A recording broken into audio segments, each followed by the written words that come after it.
Digital arrest প্রতারণায় chargesheet ইডির বিশেষ আদালতে চার্জশিট জমা। এপ্রিলের রাজ্যে ডিজিটাল অ্যারেস্টে তদন্ত শুরু ইডির। এখনো পর্যন্ত 12 জনের নামে চার্জশিট, একটি সংস্থার নামে চার্জশিট ইডির। কথা বলবো, আমাদের প্রতিনিধি অমিত রয়েছেন সঙ্গে। অমিত, কলকাতা পুলিশ চলতি বছরের ফেব্রুয়ারি মাসে ডিজিটাল অ্যারেস্ট সংক্রান্ত সাইবার প্রতারণা মামলা শুরু করেছিল বা যোগেশ চিরাগ কাপুর এবং যোগেশ দুয়াকে গ্রেপ্তার করেছিল। সেই মামলা তদন্ত শুরু করে ইডি গত এপ্রিল মাসে এবং আজকে তদন্তে প্রায় 60 ডেজের মধ্যে ইডির তরফে চার্জশিট দেওয়া হয়েছে। চার্জশিটে চিরাগ কাপুর, যোগেশ দুয়া ছাড়াও মোট 12 জনের নাম এবং একটি সংস্থার নাম রয়েছে। চার্জশিটে দুবাই যোগের কথা বলা হয়েছে এবং চার্জশিটে 300 অ্যাকাউন্টে প্রায় 1500 কোটি টাকার লেনদেন হয়েছে বা দুর্নীতি হয়েছে এমনটা কিন্তু উল্লেখ করা হয়েছে। একই সঙ্গে এই যোগেশ দুয়া, তার যে দাদা আদিত্য দুয়া, তাকে ফেরার দেখানো হয়েছে চার্জশিটে এবং সে এই মুহূর্তে দুবাইতে রয়েছে এমনটা কিন্তু চার্জশিটে উল্লেখ করা হয়েছে। এবং শুধুমাত্র ডিজিটাল অ্যারেস্ট সাইবার প্রতারণা নয়, এর সাথে অনলাইন গেম এবং অন্যান্য যে সাইবার রিলেটেড যে মামলাগুলো রয়েছে সমস্তকে কিন্তু এই ডিজিটাল অ্যারেস্টের মধ্যে ট্যাগ করা হয়েছে বা যুক্ত করা হয়েছে এমনটা কিন্তু ইডি সূত্রে খবর। সেক্ষেত্রে মোট 12 জন ব্যক্তি এবং একটি সংস্থা, মোট 13 জনের বিরুদ্ধে কিন্তু চার্জশিট দেওয়া হয়েছে ইডির তরফে। বেশ। গোঘাটে পচা গলা দেহ উদ্ধার, পুকুরে দেহ দেখতে পান স্থানীয়রা। হাড়গোড় এবং মাথার খুলি উদ্ধার। স্থানীয় এক মহিলা কয়েকদিন ধরে নিখোঁজ। ওই মহিলা নকুন্ডা পঞ্চায়েত প্রধানের পরিবারের সদস্য। কথা বলবো শুভদীপ, প্রতিনিধি রয়েছেন আমাদের সঙ্গে। শুভদীপ, দেখো, এদিন সকালে স্থানীয় যে চাষিরা জমিতে যাচ্ছিলেন সেই সময় তারা লক্ষ্য করেন একটি পচা গলা দেহ, শুধুমাত্র মাথার অংশটা চিহ্নিত করা যাচ্ছে, বাকি হাড়গোড় বেরিয়ে আছে।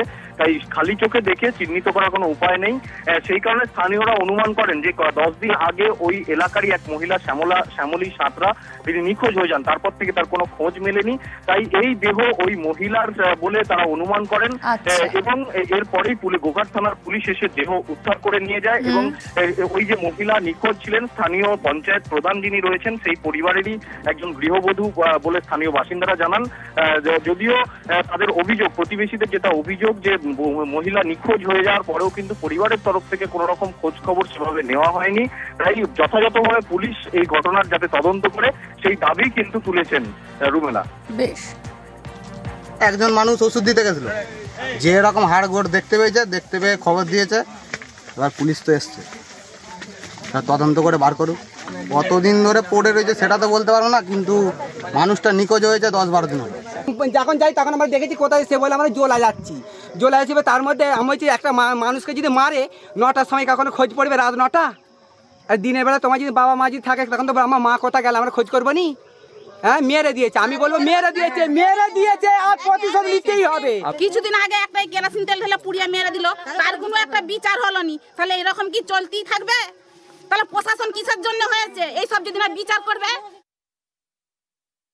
যখন আমি জানতে পেরেছি তখন প্রধান হিসেবে যেটুকু কর্তব্য সেইটুকু আমি আমাদের যে সোশ্যাল মিডিয়া আছে বা আমার গ্রুপ আছে সেই গ্রুপগুলোতে আমি সব গ্রুপেতেই আমি ছেড়েছিলাম। ফোন করে দেওয়ার অভিযোগ যদি সেটা উঠে থাকে সেটা থানায়, আমাদের পুলিশ প্রশাসন তো আছে, সেখানে তারা তদন্ত করে দেখুক। যদি যেটা হয়ে উঠবে, যদি খুন করে থাকে সেখানে তারা দোষী সাব্যস্ত হলে তারা সাজা পাবে।